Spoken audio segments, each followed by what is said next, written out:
வணக்கம் அன்பு நண்பர்கள். தமிழக சட்டமன்ற தேர்தலுக்கு இன்னும் சில தினங்கள் மட்டுமே இருக்கக்கூடிய நிலையில தமிழகம் முழுவதுமே அரசியல் ஜுரம் ரொம்பவே சூடு பிடித்திருக்கிறது.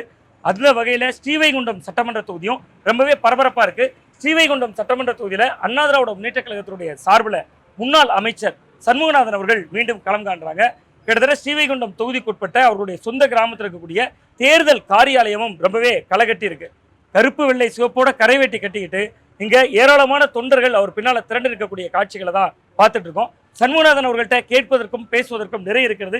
தொகுதி ரொம்ப முக்கியமா எப்படி இருக்கு, தொகுதி மக்களுடைய மனநிலை இப்ப என்னவா இருக்குன்னு பல்வேறு வகையான கோணங்கள்ட்ட தான் அவர்கிட்ட பேசியிருக்கோம். சண்முகநாதன் அவர்கள்ட்டே நம்ம விரிவாவே பேசுவோம். சார் வணக்கம். கிட்டத்தட்ட 1972 சார் அண்ணா திராவிட முன்னேற்ற கழகம் உதயமாகுது. அண்டையிலிருந்தே உங்களுக்குமான அதிமுகவுக்குமான அந்த பந்தமும் தொடங்கிடுது. அப்புறந்தே நீங்க ஒரு கிளை செயலாளர், அப்புறம் ஒன்றிய செயலாளர், அதுக்கப்புறம் ஒரு பேரூராட்சியினுடைய தலைவராக இருந்திருக்கீங்க, மாவட்ட செயலாளர், 3 முறை அமைச்சராக இருந்தவர். பல்வேறு காலகட்டங்களில் அதிமுகவுக்கும் உங்களுக்குமான அந்த தொடர்பு எவ்வளவு ஆழமானது? அது அனைத்து இந்திய அண்ணா திராவிட முன்னேற்ற கழகத்தை புரட்சித் தலைவர் எம்ஜிஆர் 72 ஆரம்பிக்கும் போது நாங்களாம் சிறு வயசு, ஒரு 18-19 வயசுல இருந்து நாங்கள் அப்படியே எம்ஜிஆர் ரசிகராக இருந்து அப்படியே எம்ஜிஆர் வழியை பின்பற்றி அவர் வழியில் அப்போவுமே நடக்க ஆரம்பிச்சிட்டோம். அவரை கட்சியிலேருந்து நீக்கின அணையிலேருந்தே நாங்கள் இங்கே நீக்கின உடனேயே நாங்கள் இங்கே பல போராட்டங்கள், சின்ன பையனாக இருந்து பல போராட்டங்கள் எல்லாத்தையுமே நாங்கள் இந்த பண்டாரவளையிலே நாங்கள் நடத்தியிருக்கோம். நடத்திட்டு அன்னையிலேருந்து நாங்கள் அதிமுகவில் பயணிச்சுட்டு வரோம். அப்போல்லாம் அனைத்து இந்திய அண்ணா திராவிட முன்னேற்ற கழகத்தில் செயலாளருங்கிறது கிடையாது. கிளைக்கழக அமைப்பாளர், தொகுதி அமைப்பாளர், நாடாளுமன்ற அமைப்பாளருங்கிற போஸ்டிங்கில் தான் இருந்தது. அதுக்கு பிறகு தேர்தலில் 80க்கு மேலே தேர்தலுக்கு பிறகு தான் மாவட்ட செயலாளர் அப்படிங்கிற ஒரு இதே வந்தது. உங்க கட்சி ஆபீஸ் கூட போயிருந்தேன் சார், அங்கே தூத்துக்குடியில். அங்கே கூட எம்ஜிஆர் பொன்னாடை பொறுத்தர ஒரு படம் இருந்துச்சு. அது என்ன தருணம் சார், அது நினைவில் இருக்கா? அது இந்த இது நாங்கள் குடியிருக்கிறது பெருங்குளம் கிராமம், பெருங்குளம் பேரூராட்சி. அதில் இருக்கிற ஊர் தான் பண்டாரவளை.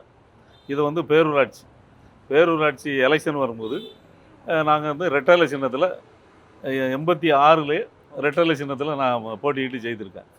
அப்போ ஜெயிக்கும்போது தமிழ்நாடு முழுசும் ரெட்டலை சின்னத்தில் ஜெயித்தவங்க, பேரூராட்சி ஒன்றிய சேர்மன் இப்படின்னு ஜெயித்தவங்க பூரா வரையும் கூப்பிட்டு திருநெல்வேலியில் ஒரு பாராட்டு விழா நடத்தினாங்க.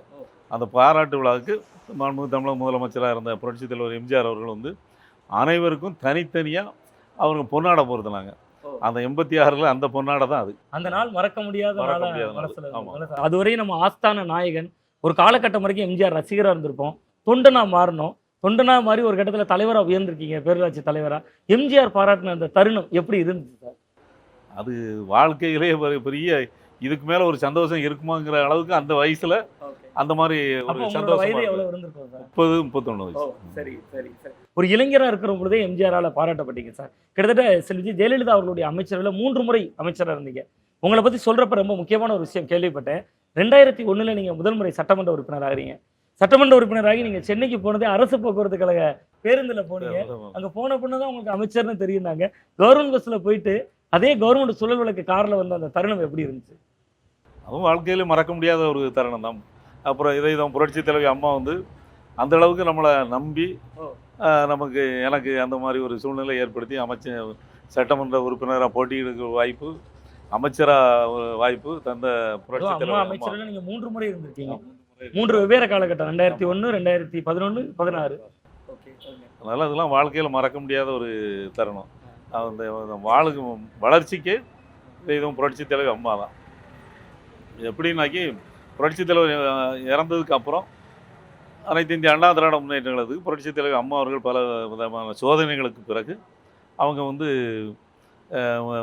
பொதுச் செயலாளராகி முதலமைச்சராகி 91-96 அவங்க முதலமைச்சராக இருந்து சிறந்ததொரு நல்லதொரு ஆட்சியை தந்தாங்க. அந்த நேரத்தில் அதுக்கு பிறகு 96 தோல்வி ஏற்பட்டுச்சு. கட்சி தொய்வில் இருந்துச்சு. அப்போ 98 நினைக்கிறேன், 98 வெற்றி விழா மாநாடுன்னு சொல்லி திருநெல்வேலியில் மாநாடு போட்டாங்க. அந்த மாநாட்டில் எங்களை போல் உள்ள ஆளுக்கெல்லாம் அப்போ அம்மா சொல்லியாச்சு, நான் தலைவருக்கு போதெல்லாம் நிறைய நேரம் கட்சிக்காக ஆர்ப்பாட்டங்கள் அது இதுன்னு நடத்தி நாங்கள் ஜெயிலுக்கெல்லாம் போயிருக்கோம். அந்த வெள்ளி விழா மாநாடுனாக்கி அது மிகப்பெரிய அளவில் நடந்துச்சு. அதில் அந்த நேரம் அத்வானி வந்திருந்தார், வைகோ வந்திருந்தார், இப்போ பல தலைவர்கள்லாம் வந்திருந்தாங்க, நிறைய பேர் வந்திருந்தாங்க திருநெல்வேலியில் நடந்த மாநாட்டில். அந்த மாநாட்டில் வச்சு எனக்கு சிறை சென்ற செம்மல் அப்படின்னு சொல்லி ஒரு பாராட்டு கட்சி நடத்தின போராட்டம் கலந்து கொண்டுங்கிறதுல அதுவும் மாவட்ட கழகத்தில் இருக்குது. நீங்கள் அதை பார்க்காம வந்துட்டீங்கன்னு நினைக்கிறேன். சரி சரி சரி அது போனால் அந்த எடுத்துருக்கீங்களா? அதான் அந்த கேள்வியாக வச்சுருந்தேன், இதில் சொல்லிட்டீங்க. ஆமாம், அப்படியே நம்ம அம்மா கிட்ட அப்படியே தொடர்ந்து இப்போ இருக்கும்போது தான் 99 நீங்கள் மாவட்ட செயலராக போடுறாங்க. மாவட்ட செயலராக போட்டு 2001 அமைச்சரும் ஆக்கியிருந்தாங்க. இல்லை, அந்த அரசு போக்குவரத்தில் போயிட்டு சுழல் விளக்கு வண்டியில் வந்து அந்த தருணம் எப்படி இருந்துச்சு சார்? உங்கள் ஊர்காரங்களாம் எதிர்பார்த்து அதான் இங்கேருந்து சட்டமன்ற உறுப்பினராக செய்து இது கலெக்டர் ஆஃபீஸில் நம்ம சான்றிதழை வெற்றி சான்றிதழை வாங்கிட்டு அந்த நேரத்தில் உடனே போகணுங்கிறதுனால எந்த ஒரு இதுவும் கிடையாது. இங்கேருந்தே போய் சென்னைக்கு போய் அம்மாவை பார்த்து அதை வெற்றி சான்றிதழை கொடுத்துட்டு நாங்கள் தங்கி இருந்தது ஒரு சின்ன லாட்ஜ். அந்த லாட்ஜில் இருந்துக்கிட்டு இருக்கும்போது தான் உங்களை அமைச்சராக போட்டிருக்காங்க, ஒரு அமைச்சராக போட்டிருக்காங்க, நீங்கள் வந்து அம்மா வீட்டுக்கு வாங்க அப்படின்னாங்க. சரி, அதை முன்னக்கூட்டி எதுவுமே தெரியாது.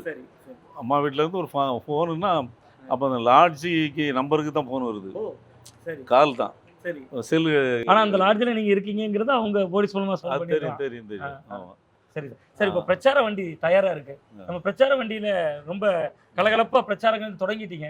அதுல இருந்தே நம்ம மிச்ச கதைகள் அப்படியே விஷயங்கள் பேச ஆரம்பிக்கலாம் அப்படின்னு நான் நினைக்கிறேன். பிரச்சார வண்டிக்கே போயிருமா சார்? போயிடும். ஆச்சு. இப்போ நீங்க கிட்டத்தட்ட 3 முறை முன்னாள் அமைச்சராகவும் இருந்தவங்க, கிட்டத்தட்ட ஸ்ரீவைகுண்டம் தொகுதிக்குள்ள எல்லாம் போயிருப்பீங்க. மக்களோட மனநிலை இப்போ எப்படி இருக்கிறதா பாக்குறீங்க? ஏன் மீண்டும் சண்முகநாதன் தேவைன்னு மக்கள் நினைக்கிறதா நம்புறீங்க? 3 முறை நான் அமைச்சராக இருந்தாலும் ஆட்சி மாற்றங்கள் ஏற்பட்டிருக்கு. இந்த ஆட்சி மாற்றங்கள் ஏற்பட்டாலும் ஸ்ரீவைகுண்டம் தொகுதியை பொறுத்தவரையில் எல்லோரும் காங்கிரஸ் எம்எல்ஏ வந்திருக்காங்க, எல்லோரும் வந்திருக்காங்க, போயிருக்காங்க. நான் செயல்பட்டதுக்கும் அந்த காங்கிரஸ் எம்எல்ஏக்கள் செயல்பட்டதையும் மக்கள் வித்தியாசமாக நினைக்காங்க. அதுக்கு பிறகு எடப்பாடியார் ஆட்சி ஒரு 4.5 வருஷம் சிறப்பானது ஒரு ஆட்சி. அதுக்கு பிறகு இப்போ திமுக ஆட்சி, ஸ்டாலினுடைய ஆட்சி. இந்த 4.5 வருஷம் ஆட்சி எடப்பாடியார் ஆட்சியும் மக்கள் பார்த்துட்டாங்க, ஸ்டாலின் ஆட்சியும் பார்த்துட்டாங்க. அப்போ இதில் எது நல்ல ஆட்சி அப்படின்னு மக்கள் எடப்பாடியார் ஆட்சி தான் ஒரு சிறந்தது ஒரு ஆட்சி. இப்போ வந்து கொலை கொள்ளை எங்கே பார்த்தாலுமே கஞ்சா போதைப்பொருள், இதில் இளைஞர்கள்லாம் ரொம்ப மோசமான நிலைக்கு போகிறாங்க. எந்த திட்டங்களுமே விவசாயிகளுக்கோ மக்களுக்கோ வர்ற மாதிரி ஒரு நல்ல திட்டத்தை சொல்லக்கூடிய அளவுக்கு இன்றைக்கி ஸ்டாலின் அரசு எதையுமே செய்யலை. இல்லை, எடப்பாடியார் எடுத்துக்கிட்டால் விவசாயிகளுக்குன்னுட்டு நிறைய பண்ணியிருக்காரு. குடிமராமத்து நாயகன்னே வச்சுருக்கோம். எல்லா குளத்துலையும் இன்றைக்கி எங்களுக்கு ஏரியாவில் தண்ணி கிடக்குன்னா அவர் காலத்தில் குடிமராமத்து பண்ணினது தான். இப்படி எத்தனை நாளும் நம்ம எடப்பாடியாரை பற்றி சொல்லிக்கிட்டே போகலாம். அதனால் சிறந்த ஆட்சி எடப்பாடியார் ஆட்சி, அது வரணும்னு விரும்புகிறாங்க. அதுக்கு பிறகு இதுக்கு முன்னால் இருந்த சட்டமன்ற உறுப்பினர்லாம் உள்ளூர் கிடையாது, வெளியூரில் இருந்து வராங்க, ஒரு கௌரவத்துக்காக எம்எல்ஏ பதவியில் ஜெயிக்காங்க. அப்புறம் அவங்களுக்கு இருக்கிற தொழிலை பார்க்க போயிருந்தாங்க, மக்களை பார்க்கவே இல்லை. ஆனால் நான் வந்து தோத்தாலும் ஜெயித்தாலும் பற்றி கேள்விப்பட்டப்பே பண்டார விலையில கைலி கட்டிட்டு சார் ஆஃபீஸில் தான் உட்காந்துருப்பாங்க, யார் போனாலும் பார்க்கலாம் அப்படின்னாங்க. அந்த நெருக்கம் மக்களோட எப்பவுமே இருக்கும்ல. இன்னொன்று விஷயம் கூட குறிப்பிட்டாங்க, அமைச்சராக இருக்கும்போது கூட இப்படி தான் இருந்தீங்க அப்படின்னாங்க. அது உண்மைதான். இல்லை, நான் ஒரு செய்தியாளராக நம்ம களத்துக்கு வர்றப்ப மக்கள் மனசை நான் உள்வாங்கினேன். ரொம்ப முக்கியமாக சார், நீங்கள் ஸ்ரீவைகுண்டம்குள்ளே போகிறப்ப கிட்டத்தட்ட பல பாலங்கள் சார், 9 கோடி ரூபா மதிப்பீட்டில், 8 கோடி ரூபா மதிப்பீட்டில்னு தாமிரபரணி ஆற்றுக்கு ஒருக்க பல பாலங்கள் கட்டியிருக்கீங்க. அதனுடைய பயனாளிகள்லாம் இப்போ எப்படி ஃபீல் பண்ணுறாங்க? அவங்களெல்லாம் சந்திக்கிறீங்களா? இவங்க என்ன சொல்கிறாங்க சார்? எல்லாருக்குமே அந்த பாலம் கட்டினதுக்கு பிறகு அந்தந்த பகுதி மக்கள் எப்படியும் அதிமுக அரசையும் முதலமைச்சரையும் இதுக்கு காரணமாக இருந்த சட்டமன்ற உறுப்பினரையும் இன்றைக்கும் மனசில் வச்சுருக்காங்க. அதுதான் இன்றைக்கி நமக்கு ஒரு வெற்றியாக இருக்குது. இன்னொன்று, உங்கள் பகுதி, இந்த பகுதி வந்து சார் படிப்பறிவில் கொஞ்சம் பெண்கள் கல்லூரிகளுக்கு போகிற அச்சம்லாம் இருந்துச்சு. கிட்டத்தட்ட அவங்களுக்கு வந்து நீங்கள் ஒரு சாத்தான்குளம் பகுதியில் ஒரு அரசு மகளிர் கலை கல்லூரியும் கொண்டு வந்திருக்கீங்க. இது மாதிரி வேறு என்னென்ன திட்டங்கள் உங்களுக்கு கை கொடுக்கும்னு நம்புறீங்க சார்? அது என்ன வகையான திட்டங்கள்? சாத்தான்குளத்தில் அந்த கல்லூரி கொண்டு வந்ததுலாம் 2003 இடைத்தேர்தல் நடந்துச்சு சாத்தான்குளத்தில். அப்போ வந்து இந்த பகுதியை பின்தங்கி இருக்குது, இதுக்கு நான் கல்லூரி தருவேன்னு அம்மா சொன்னாங்க. சொன்னபடி உடனே அந்த கல்லூரி அமைச்சு கொடுத்தாங்க. இன்றைக்கி அரசு கலைக்கல்லூரி அது நடந்துக்கிட்டு இருக்குது. அதே போல் வெள்ளநீர் அணையிலேருந்து தாமிரபரணி ஆற்றுலேருந்து அங்கேருந்து வர்றதில் வெள்ள நீர் கால்வாய் வந்து அமைத்து தரப்படும்னு அம்மா சொன்னாங்க. இது 2003 சொன்னாங்க. இன்னும் இப்போ இன்னைக்கு வரைக்கும் 90% வேலை தான் முடிஞ்சிருக்கு. இன்னும் சாத்தாங்குளத்தை வந்து தொடரல. அது வந்துட்டுனாக்கி சாத்தாங்குளம் பகுதி மக்கள் பூரா இருக்கும். அது ரொம்ப பிரயோஜனமாக இருக்கும். ஏன்னா நிலத்தடி நீர் வந்து உப்பு நீராக மாறிடுது. அந்த தண்ணி வரும்போது நல்ல தண்ணியாக இருக்கும், கிடைக்கும். அது வந்து அவங்களுக்கு சாத்தாங்குளம் ஏரியா முழுசுமே அது கவர் ஆகும். அதுக்கடுத்தால சாத்தாங்குளத்துலேயே மணிநகரில் ஒரு பாலம், சாத்தாங்குளம் ஊருக்கு நுழைகிறதுலே ஒரு பாலம், அதுக்கடுத்தால கோர்ட் பில்டிங் சாத்தாங்குளத்தில், யூனியன் ஆஃபீஸு, தாலுகா ஆஃபீஸு, இப்படி நல்ல திட்டங்களை எல்லாம் சுதந்திரம் அடைஞ்சு அங்கேயும் பண்ணியிருக்கீங்க தாலுகா. இது வந்து சாத்தாங்குளம் ஏரியாவில். அதுக்கு அடுத்தால சிறுவைகுண்டத்தை எடுத்துக்கிட்டால் சிறுவைகுண்டத்துலேயும் பாலம் நாங்கள் கொண்டு வந்த பாலம் திமுக ஆட்சி வந்தாங்க, இப்படி நின்று போச்சு. அதையும் 1.5 கோடி ரூபா பழையபடி போட்டு சிறுவண்டம் பாலமும் நம்ம கட்டினது தான். கொங்கராயக்குறிச்சி அதுக்கு அடுத்தாக்கல கொங்கராயக்குறிச்சி பாலமும் நம்ம இது பண்ணதான். எல்லாமே பெரிய பெரிய ஸ்கீம், கோடிக்கணக்கான ரூபாயில். கிட்டத்தட்ட நீங்கள் எப்படி எடப்பாடி பழனிசாமி அவர்களை குடிமராமத்து நாயகன் சொல்கிறீங்களோ அதுமாதிரி ஸ்ரீவைகுண்டம் பொறுத்த வரைக்கும் நீங்கள் ஒரு பாலம் நாயகன் சொல்லலாம்னு நினைக்கிறேன். ஏன்னா திருமண பக்கம்லாம் பாலங்கள் உங்கள் திட்டங்களில் தான் வந்திருக்கு. அது மக்கள் வந்து இப்போ நீங்கள் மீண்டும் களத்துக்கு போகிறீங்கல்ல சார், 5 ஆண்டுகள் நீங்கள் ஆட்சி அதிகாரத்தில் இல்லை, மீண்டும் போகிறப்ப மக்கள் எப்படி சொல்கிறாங்க, என்னவா மக்கள் பேசுகிறாங்க சார்? மக்கள் வந்து அதான் சொல்கிறேன்ல, அந்த எம்எல்ஏ வந்து வெற்றிடமாகி போச்சு.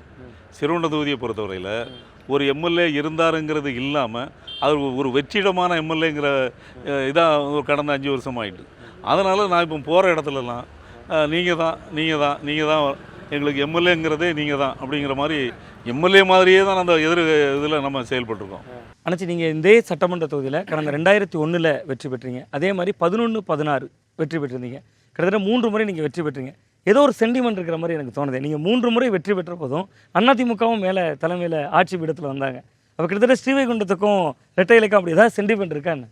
2001 நான் வெற்றி பெறும்போதும் ஆட்சியை பிடிக்கும், 2011 நான் வெற்றி பெறும்போதும் ஆட்சியை பிடிக்கிறோம், 2016 வெற்றி பெறும்போதும் ஆட்சியை பிடிக்கிறோம், 2021 ஆட்சி இழந்துடும். நானும் தோல்வி ஆட்சியும் இழக்கிறோம்.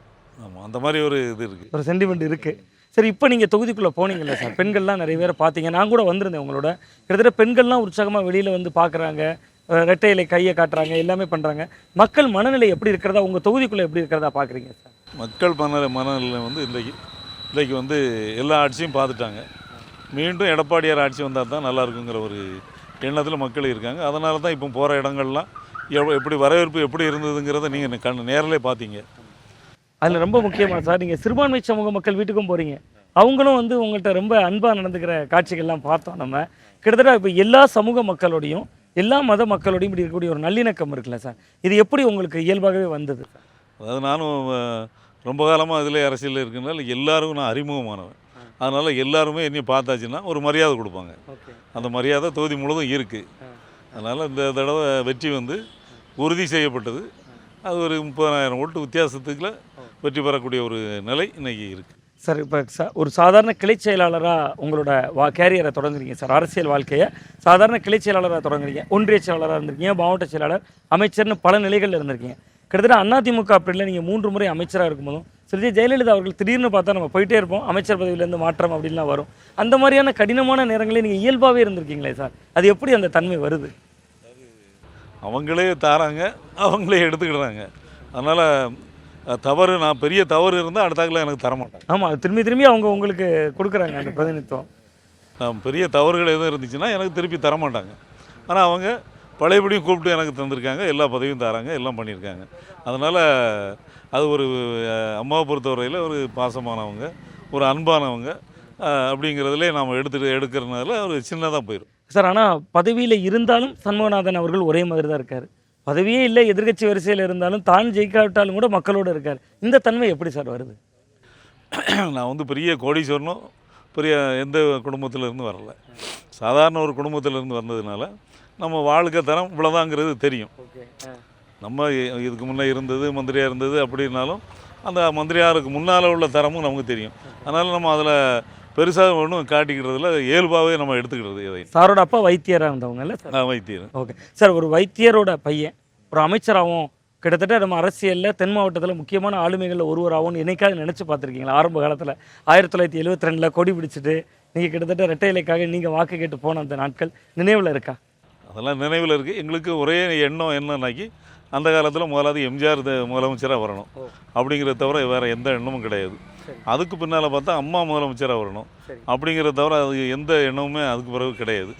இப்போ அதே மாதிரி எடப்பாடியார் முதலமைச்சராக வரணும் அப்படிங்கிற ஒரு எண்ணம் தான் இருக்கே தவிர வேறு எதுவுமே கிடையாது. ஏன்னா 72லேருந்து வந்திருக்கோம். எல்லோருமே கட்சி மாறி போனாலும் எங்களுக்கு அதிமுகவில் நம்ம பிறந்ததுனால, சின்ன வயசுலேயே இருந்து ஊறி பிறந்ததுனால இந்த இயக்கத்தை விட்டு எங்கேயும் வெளியே போகவே முடியாது. இந்த இயக்கத்தை காப்பாற்றணும். அதுக்காக அதிலே யார் வலுவாக வராங்களோ அவங்களுக்கு நம்ம இப்போ இன்றைக்கி பல சூழ்நிலை வந்தாலும் இந்த இயக்கத்தை எடப்பாடியார் இன்றைக்கி காப்பாற்றி இந்த கட்சியையும் காப்பாற்றிட்டார், ஆட்சியையும் காப்பாற்றிட்டார். அதே ஒரு பெரிய தான். இதைத்தான் நாங்கள் எங்களை மாதிரி உள்ள ஆளுக்கு நினைப்போம். கட்சி அழிஞ்சிட்டா நாங்கள் கட்சியில் சின்ன வயசுலேயே இருந்து ஊறி வந்த ஆள். அப்போ கட்சி அழியக்கூடாதுல்ல. அதனால் நாங்கள் இந்த கட்சியில் எப்போதும் வலுவாக இருப்போம். இப்போ வலுவான தலைவர் இப்போ எங்களுக்கு புரட்சி தலைவி அம்மா வலுவான தலைவராக இன்றைக்கி எடப்பாடியார் இருக்கிறதுனால தான் இன்றைக்கி கூட்டணி பேச்சுவார்த்தை எல்லாம் எதை எடுத்துக்கிட்டாலும் சரி ஒரு ஸ்டெடியாக நின்று இன்றைக்கி இந்த இயக்கத்தை காப்பாற்றி என்னெல்லாமோ பேசுனாங்க. இன்றைக்கி தனித்து அதிகமான தொகுதியில் போட்டியிடுற ஒரு சூழ்நிலையை உருவாக்கி இன்றைக்கி 165 இடங்களில் இன்றைக்கி ரெட்டலை சின்னத்தில் போட்டியிடுது. இந்த கூட்டணி கட்சிகளும் சேர்த்தாச்சுன்னா 170க்கு மேலே போயிடும். அந்த அளவுக்கு வலுவாக இன்றைக்கி பிஜேபி, பாட்டாளி மக்கள் கட்சி, அம்மா மக்கள் முன்னேற்ற கழகம் எல்லாத்தையும் சேர்த்தாலும் சார் இதில் கூட ஒரு முக்கியமான ஒரு கேள்வி நான் உங்கள்கிட்ட வச்சுருக்கேன் சார். கடந்த சட்டமன்ற தேர்தலில் சண்முகநாதன் அவர்களுடைய தோல்வி என்பது தொகுதி மக்களே ரொம்ப வருத்தப்பட்டாங்க தான். ஆனால் அந்த தோல்விக்கு அமமுக ஒரு வகையில் காரணமாக இருந்தது. இந்த மாதிரி அமமுக அவங்களோட இருக்கிறது எந்த அளவுக்கு சப்போர்ட்டாக இருக்குது சார் இந்த மாதிரியான தொகுதிகளில்? அமமுக வந்திருக்கிறதுனால எங்கள் பெரிய நன்மை தான், பெரிய வரவேற்பு இருக்குது. ரெண்டு பேரும் இணக்கமான உறவுகள் எப்படி இருக்குது சார்? அதிமுக அமமுக ஒரு நீங்கள் கிரவுண்டில் பார்க்குற பொலிட்டீஷியனா எந்த அளவுக்கு? இந்த தொகுதியை பொறுத்தவரையில் நாங்கள் இதுக்கு முன்னாலே அண்ணன் தம்பியாக இருந்திருக்கோம். அதனால் இப்பவும் அதே பாசமாயிருது. கொஞ்சம் பிரிஞ்சு இருந்தாலுமே அது எங்களுக்குள்ள ஒரு நாள் விட்டு போகலை, விடலை. அதனால சீக்கிரமாக நாங்கள் எல்லாரும் இணைஞ்சிக்கிட்டோம். சரி சார், இப்போ மக்களை சென்று பாருன்னு அண்ணா சொன்னார் சார். நீங்கள் எப்போவுமே மக்களோடையே இருக்கிறீங்க. இந்த மக்களுக்கு நீங்கள் கொடுக்குற வாக்குறுதி என்ன சார்? ஸ்ரீவைகுண்டம் தொகுதியில் மீண்டும் ஜெயிச்சு வந்தால் தங்களோட வாக்குறுதிகள் எதை நோக்கி மையப்படுத்தினதாக இருக்க போகுது வர்ற தேர்தல்? இங்கே இந்த பகுதி விவசாய பகுதி, விவசாயத்தை நம்பி இருக்கிற பகுதி. இப்போ நீங்கள் பார்த்துருப்பேன், குளம் இருக்குது, இது இருக்குது, எல்லாமே இப்போ விவசாயத்தை நம்பி இருக்கிற பகுதி. ஆனால் விவசாயிகளுக்காகவும் அதே போல் ஒரு பகுதி சாத்தாங்குளம் பகுதி கொஞ்சம் வறட்சியான பகுதி. அங்கே பூரா தேரி, அவங்களுக்கு குடி தண்ணியே அங்கேருந்து தான் போக வேண்டியிருக்கு. அவங்களுக்கு சாத்தாங்குளம் பகுதி மக்களுக்கு இன்னொரு தனியாக ஒரு தாமிரபரணி ஆற்றிலிருந்து ஒரு தனி கிணறு ஒன்று போட்டு அங்கே தண்ணி கொண்டு போய் அவங்க தண்ணீர் பிரச்சனை அவங்களுக்கு தீர்க்கணும். இந்த விவசாயிகளுக்கு அணையிலேருந்து தட்டாமல் தண்ணி கொடுக்கணும். இந்த விவசாயிகளுக்கு தேவையான அனைத்து நன்மைகளையும் செய்யணும் அப்படிங்கிறத. வேறு விவசாயத்தையும் இதே நம்பின தொகுதி தான் இது. வேறு எந்த தொழிற்சாலையுமே எதுவுமே இல்லாதனால விவசாயிகளுக்கும் அங்கே இருக்கிற மக்களுக்கும் ஏழை எளிய மக்களுக்கும் நன்மை செய்கிற இதாக முடிவு பண்ணி தான் இன்றைக்கி நம்ம நின்றுக்கிட்டு இருக்கோம். இது எல்லாருக்கும் தெரிஞ்சதுனால நான் எல்லாருக்குமே எல்லா இடமும் எனக்கு தெரியும். ஸ்ரீவைகுண்டம் தொகுதி ஒவ்வொரு பகுதியிலையும் அந்தந்த பகுதி மக்களுக்கு என்ன தேவைங்கிறது தெரியும். அதனால் நம்ம எல்லாம் அதை செஞ்சு கொடுத்துக்கிட்டு இருக்கோம். ஏன்னா பாலம் வேணும்னா பாலம் பண்ணி கொடுக்கோம். நான் பார்த்தேன், உண்மையிலே ரொம்ப ஆச்சரியமா இருந்துச்சு. பாலம் போட்டிருக்கீங்க, ஒரு கோர்ட்டை கூட்டு போய் காட்டுறாங்க, சார்பேட்டில் கட்டின கோர்ட்டுங்கிறாங்க. கிட்டத்தட்ட பல பணிகள். ஏரலை தனி தாலுகாவாக மாற்றிருக்கீங்க. ஏரல் பாலம், ஆமாம், ஆத்தூர் பாலம், இப்படி எத்தனையோ சொல்லிக்கிட்டே போகலாம். கொங்கராய்குறிச்சி பாலம், அதெல்லாம் ஏகப்பட்டது நம்ம பண்ணியிருக்கோம். சரி சார். சார் நம்ம தொடர்ந்து கொஞ்சம் பயணிச்சுக்கிட்டே பேசலாம் அப்படின்னு நான் நினைக்கிறேன். நினச்சிட்டு நிறைய இப்போ தொகுதி மக்களுக்காக நிறைய விஷயங்கள் பண்ணியிருக்கீங்க. நம்ம ஒன்றுனா இனி அடுத்தடுத்த பகுதிகள் பார்க்கலாம். சிம்மலை ஏன் இவ்வளோ இஷ்டம் நல்ல அன்பு கொண்டிருக்கேன்னு சொன்னால், நான் எங்களுடைய குடும்பம் சாதாரண குடும்பம். எங்கள் அப்பா சாதாரண கூலி டிரைவர் தான், இன்றைக்கும் பஸ் டிரைவர் தான் இருக்காங்க. 2011 அம்மாவுடைய ஆட்சி அமைஞ்ச உடனே அந்த ஏரியாவில் இருக்கிற கவுன்சிலரை தேர்ந்தெடுக்கும்போது சாதாரண பஸ் டிரைவராக எங்கள் அம்மாவையும் தேர்ந்தெடுத்து அண்ணாச்சியோடைய முகம் பிராண்டாக வைத்து எங்களை தேர்ந்தெடுத்து இது வரைக்கும் 15 வருஷமாக மெய்யழகன்னு சொல்லக்கூடிய ஒரு டிஎம்கே கட்சியில் இருக்கிறவங்கள சாதாரண அண்ணாச்சி பிராண்டு முகத்தை வச்சு காமிச்சு கிட்டத்தட்ட 3500 ஓட்டுக்கு மேலே வாங்கி அந்த இடத்துல எங்களை சாதாரண குடும்பத்தில் ஒரு கவுன்சிலரை உருவாக்குனாங்க. அந்த ஊர் நீங்கள் சொல்கிறது சூளவாய்க்கால் சார்ந்தாங்க. சூளவாய்க்கால் பஞ்சாயத்து, ஏரல் தாலுகா. பேர் நீங்கள் சொன்னீங்க, என்ன பேர் சொன்னீங்க? இசுதீன். நாங்கள் சிறுபான்மையோர் கட்சி ஆனால் இன்றைக்கி எல்லாரும் சொல்லுவாங்க பிஜேபி கூட கூட்டணி வச்சுக்கலாம். ஆனால் எந்த கூட்டணியாக இருந்தாலும் எங்கள் அண்ணாச்சி வந்து எல்லாத்துக்கும் நான் நினைக்கிறேன் இதில் ஒரே ஒரு விஷயம் புரிஞ்சுக்கிறேன். இந்த தொகுதியை பொறுத்த வரைக்கும் பெரும்பான்மை சிறுபான்மை எல்லாரோடையும் சண்முகநாதன் சார் கூட்டணி வச்சிருக்காங்க. அதுதான் நாங்கள் வரோம் எப்பவும் சரி, எந்த காலத்துலையும் சரி, எந்த இதுலையும் சரி, அண்ணாச்சியை விட்டு நாங்கள் ஒருபோதும் பிரிய மாட்டோம். எல்லாரும் சொல்லுவாங்க கூட்டணி இருந்தாலும் உங்களை மாதிரி அதாவது எந்த கூட்டணியாக இருந்தாலும் எந்த இதாக இருந்தாலும் வெளிப்படையில் தான். ஆனால் எங்கள் அண்ணாச்சி எல்லாத்துக்குமே ஒரே முகம்தான். சிறுபான்மையர் பெரும்பான்மை எந்த ஒரு இதுவும் இல்லை, ஏறி இறங்கி தான். நானும் ஒரு 1 இயருக்கு முன்னாடி அண்ணாச்சியை நான் சந்திக்க போயிருந்தேன். உட்கார வச்சு காஃபி கொடுத்து என்னையும் தன்மையாக எடுத்து பார்க்க வச்சுருந்தாங்க. இப்போ நான் அண்ணாச்சி இங்கே பேட்டி எடுக்காமல் தெரிஞ்சோன்னா நான் அண்ணாச்சியை தேடி வந்துட்டேன். காரணம் என்ன, நான் சைபர் செக்யூரிட்டியாக நெட்ஒர்க்கில் சிங்கப்பூரில் ஒர்க் பண்ணிட்டு இருக்கிறேன். அண்ணாச்சியோடைய புகழுக்கவும் அண்ணாச்சியோட அன்புக்காக தான் நான் வந்து நிற்கிறேன். கண்டிப்பாக இந்த வருடமும் அண்ணாச்சி ஜெயிக்கணும். போன வருடத்தை ஏதோ ஒரு சூழ்ச்சியின் காரணமாக அந்த விட்டு கொடுத்துட்டாங்க. இந்த வருஷம் நாங்கள் விட்டு கொடுக்க மாட்டோம். சிறுபான்மையாக இருந்தாலும் சரி, என் தாய் தகப்பனாக இருந்தாலும் எல்லாரும் அண்ணாச்சிக்கு தான் சப்போர்ட்டு. முழுக்க அண்ணாச்சிக்காக நாங்கள் பாடுபடுவோம் சார். ரொம்ப நன்றி. உங்கள் நேரத்தையும் நீங்கள் கிட்டத்தட்ட போகிற வழியில் பார்த்தாலும் ஒரு சட்டமன்ற உறுப்பினராக இருந்தபோதும் அமைச்சராக இருந்தபோதும் அவருடைய செயல்பாடு ஈர்த்து அதுதான் அண்ணாச்சியும் எங்களுக்கு செஞ்சாங்க. இன்னும் அண்ணாச்சி செஞ்சுக்கிட்டே இருப்பாங்க, ஒரு நம்பிக்கை இருக்குது. கண்டிப்பாக ரொம்ப நன்றி. கண்டிப்பாக சார். ஸோ உங்கள் ஸ்ரீவைகுண்டம் பெரும்பாலும் நிறைய நீர்நிலைகள் சூழ்ந்த பகுதி தான் இல்லை சார்? அவ்வளோ தாமிரபரணி பாசனம். ஓகே. ஆமாம், அங்கேருந்து மணிமுத்தாறு பாபநாசம் 2 அணையிலேருந்தும் பாசனத்துக்கு வரும். பெரும்பாலும் மக்களோட தொழில்னா என்ன மாதிரியான வாழ்வியல் முறையில் இருப்பாங்க சார்? கிட்டத்தட்ட அவ்வளோ விவசாயம், நெல் பயிர், வாழை, இந்த 2 தான் விவசாயத்தில். சரி. கிட்டத்தட்ட உங்கள் செல்வி ஜெயலலிதா அவர்களுடைய காலகட்டத்தில் வந்து மகளிர் கல்லூரி ஒரு பெரிய மாற்றத்தை உருவாக்குச்சுங்கிறாங்க. அதனுடைய பங்களிப்பு எப்படி இருந்துச்சு சார்? அது சாத்தாங்குளம் பக்கத்தில் அந்த மகளிர் கல்லூரி 2003 இடைத்தேர்தலில் சாத்தாங்குளம் வரும்போது பின்தங்கிய பகுதி சாத்தாங்குளம் அப்படிங்கிற அறிஞ்சு அந்த இதை சொன்னாங்க. அதையும் சொல்லிவிட்டு இந்த பகுதிக்கு நீர் பிடிப்பு வேணுங்கிறதுக்காக மணிமுத்தாறு பாவநாசம் அணையிலேருந்து உபரி நீர் போகும் இல்லையா, அந்த நீரை இங்கே கொண்டு வரணும் அப்படிங்கிறதுக்காக அந்த நேரமே ஒரு திட்டத்தை அறிவித்து அந்த நேரமே எஸ்டிமேட் எல்லாம் போட்டு பணம்லாம் ஒதுக்கிட்டாங்க. அதுக்கு பிறகு வந்த அரசுகள் இன்னைக்கு வரைக்கும் வேலை நடந்துக்கிட்டு இருக்குது. இன்னும் ஒரு 10% வேலை முடியாமல் தான் இருக்குது. இங்கே வந்து ஆமாம், அப்படி வரும்போது சாத்தாங்குளம் பகுதிக்கு அந்த நீர் நிலைகள்லாம் நல்லா தண்ணி உயரக்கூடிய ஒரு இது வந்துடும். ஆமாம், இப்போ கடல் அங்கே பக்கம் உடனே கடல் நீர் உள்ளே வந்துடுது. அந்த செடிகள் மரங்கள் இதெல்லாமே கருகிறதுக்கு ஒரு வாய்ப்பு. சார், இப்போ உங்களுக்கு எதிராக இந்த தொகுதியில் காங்கிரஸ் கட்சி களம் இறங்குது சார். நீங்கள் காங்கிரஸ் கட்சியினுடைய பலவீனமாக எதை பார்க்குறீங்க, அல்லது இந்த விஷயத்தில் ஒருவேளை பலமாக இருக்காங்களோன்னு எனக்கு தோணுது. அப்படின்னா பலவீனம் எதை பார்க்குறீங்க சார்? அதாவது ஒரு நேரத்தில் அந்த காலத்துலேருந்து இந்த காலம் வரைக்கும் சிறுவேண்டம் தொகுதினாலே ஒரு காங்கிரஸ் தொகுதி அப்படிங்கிற மாதிரி தான் இருந்தது. அதுக்கு பின்னால் அதிமுகவில் 80 வேற வந்திருக்காங்க. 84 பிறகு அவங்க காங்கிரஸ் வந்துக்கிட்டு இருக்காங்க. 77 அதிமுக தான். இப்படி வரும்போது இப்போ சொல்றது ஆட்சிக்கு முதல் முறையாக அதிமுக ஃபர்ஸ்ட் டைம் எம்எல்ஏவே தந்துருச்சு. ஆமாம், அப்போ அந்த சென்டிமெண்ட் பொருந்ததே சார். நம்ம கொஞ்சம் முன்னாடி பேசுன ஒரு சென்டிமெண்ட் 77 அதிமுக ஆட்சிக்கு வந்திருக்கு. அந்த காலத்துலயும் உங்க ஸ்ரீவைகுண்டம் ஜெயிச்சிருக்கு. அப்புறம் 80 அதிமுக தான். 84 கூட்டணி காங்கிரஸோட அதில் போயிட்டு அதுக்கு பிறகு அம்மா வந்த பிறகு எனக்கு இந்த சிறுவண்டம் தொகுதி வேணும் அப்படின்னு சொல்லி எனக்காகவே அந்த சிறுவண்டம் தொகுதியை தந்தாங்க. ஆமாம், அதிலிருந்து நம்ம வழக்கமாக இப்போ 5 எலெக்ஷனில் நம்ம நின்றுருக்கோம். இதில் 3 முறை வெற்றி பெற்றிருக்கோம். 2 நேரம் வெற்றி வாய்ப்பை இழந்திருக்கோம். சார், நீங்கள் ஒரு கிளைச் செயலாளராக இருந்து வாழ்க்கையினோட அரசியல் வாழ்க்கையில் உச்சம் போயிருக்கீங்க மாவட்ட அளவில். அதே மாதிரி உங்கள் கட்சியினுடைய பொதுச் செயலாளர் அவரும் ஒரு கிளைச் செயலாளர் இருந்து நீங்கள் பொதுச் செயலாளராக இருக்காரு. இந்த மாதிரி ஒரு 50 ஆண்டுகள் கடந்த உங்கள் அனுபவத்திலிருந்து அடுத்த இளம் தலைமுறை அரசியலர்களுக்கு நீங்கள் சொல்கிற தத்துவம்னா என்ன சார்? இளம் தலைமுறை வந்து கட்சியில் எந்த இடத்துல கட்சியில் இருந்தாலும் ஒரு பிடிப்பாக உண்மையாகவும் விசுவாசமாகவும் அந்த கட்சிக்கு உறுதியாக உழைச்சிக்கிட்டு இருந்தால் என்றைக்கும் அவங்களுக்கு உழைப்புக்கு ஒரு வாழ்வு உண்டுங்கிறதுக்கு அதிமுக. ஆமாம், அது உழைப்புனால தான் இன்றைக்கி எடப்பாடியார் முன்னேறி இருக்கார். எடப்பாடியார் இன்றைக்கி முதலமைச்சராக அந்த கட்சியின் பொதுச் செயலாளராக வந்திருக்காங்கன்னா எல்லா பதவிகளும் இருந்து தான் மேலே வரைக்கும் வந்திருக்காங்க. நீங்கள் சொன்ன மாதிரி அவர் சிலுவம்பாளையம் ஊராட்சி செயலாளர் ரொம்ப சரி செயலாளர் அதில் தான் வந்திருக்காங்க.